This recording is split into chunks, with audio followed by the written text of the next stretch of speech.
We're trying so hard in our lives to fit in. We try to fit into certain groups, certain frats, certain sororities, among certain friends. Yet the people we idolize most are the ones that stand out. But when you're prepared, there is no fear. There is no fear of failure, okay? Because even if you've walked out of something and you feel like you failed at it, your preparation is so strong that you're gonna take that failure and turn it into the outcome you desire. And most people stop at failure, okay? We've all failed at things. I'm gonna continue to fail at stuff, right? It's the most powerful tool you can use. But it all depends on how you use it. It's how you use it. It's that drive inside of you, okay? It's what we talk about, the dark side. The dark side is filled with failure, but it's the fuel that burns you like something that's never burned inside you before.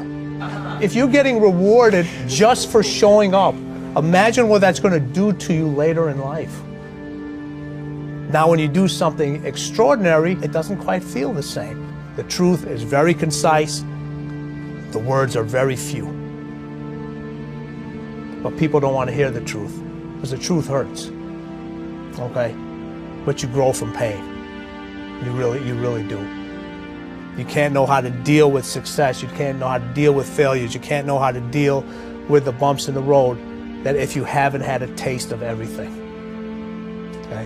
And once you remember that bitter taste in your mouth, you never want to feel that again. If I can get all the thoughts moving in towards one direction, instead of feeling sorry for myself, instead of putting the blame on other individuals, instead of feeling guilty, those are all emotions, okay? And emotions make you weak, okay? I'm already in a weakened state. I don't need to be weaker. We all have next level ability. Okay? There's not other people that aren't holding you back. Your boss isn't holding you back. Your parents aren't holding you back. Those are excuses. To me, there's no such thing as luck, okay? All luck is preparation meeting opportunity, plain and simple.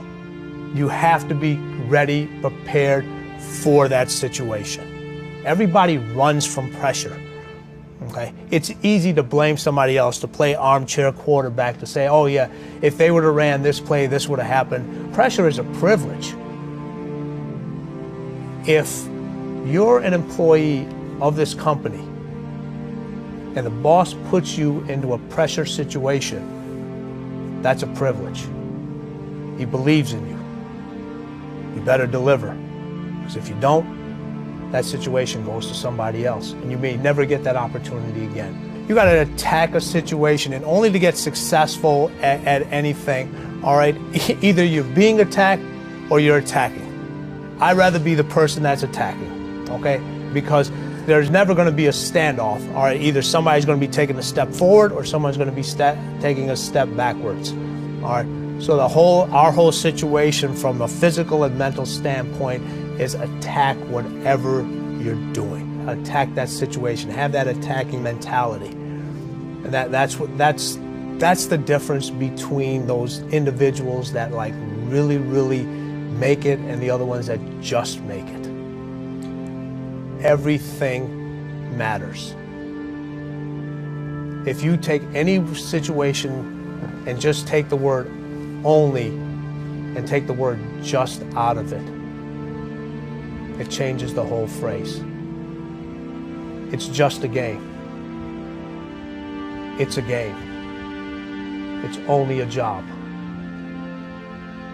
If you feel like this is only a job before this interview is up, I advise you to get up and leave right now.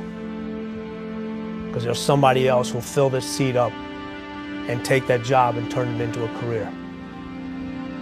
Be careful of those words, trap words. I'm just going to smoke one cigarette. That shows you their preparation from a mental standpoint of how weak they really are. You know what passion is?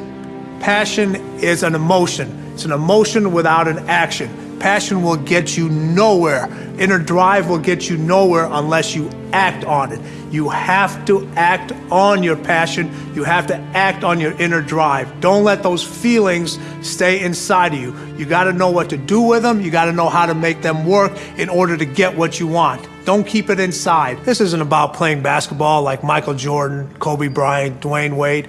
There's guys in the NBA that are never going to play basketball like them. This is about being able to think like a champion. Know what goes on in their heads. Understand how you can relate it to your business and whatever you do to take yourself to the next level.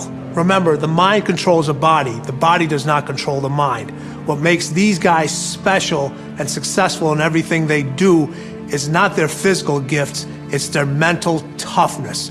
They have the ability not to think when everyone else is thinking. Decide, commit, act, succeed, repeat. The one thing that all the greats have in common is they sweat the small stuff. They pay very, very close attention to every detail. The thing that makes individuals really, really special who are that great is they're always looking for that competitive edge.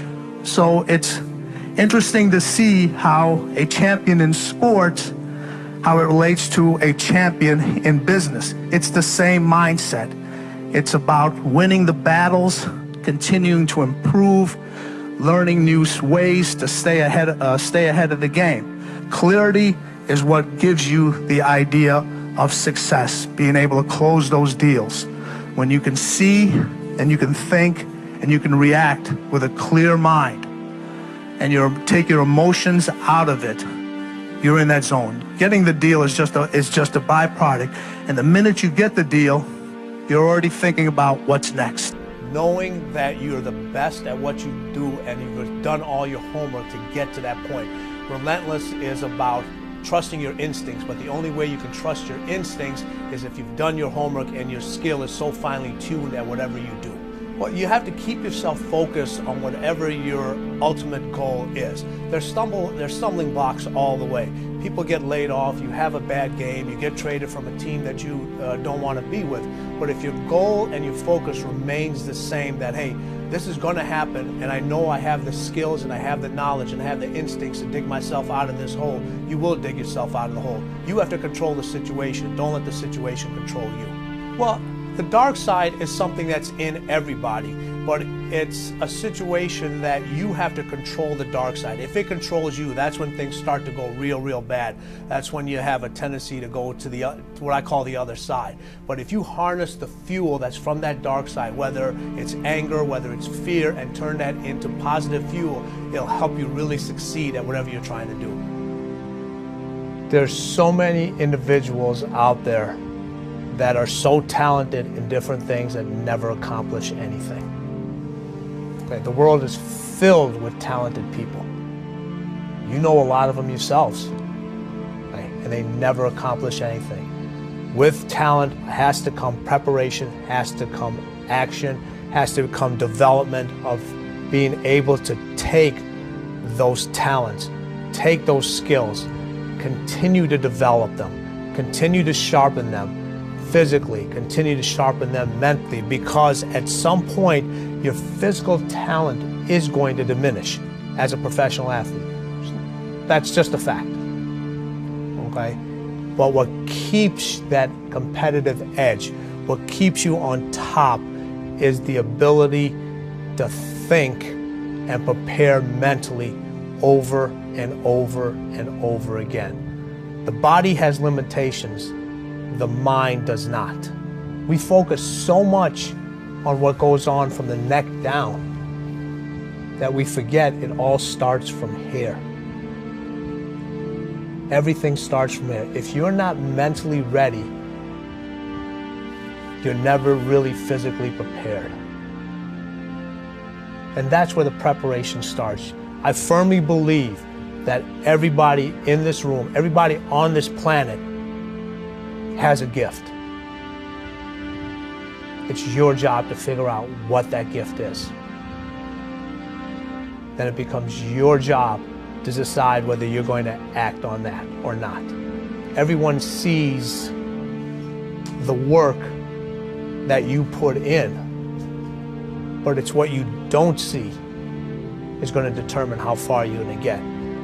I hear stuff all the time. People say, oh, look in the mirror and you'll see why you're not succeeding. I don't believe that, okay? It's what you don't see in the mirror. That's what's holding you back. It's what you're not willing to see is why talent is not enough. And when you finally see it and accept it and decide to work on it, then you can take that next level.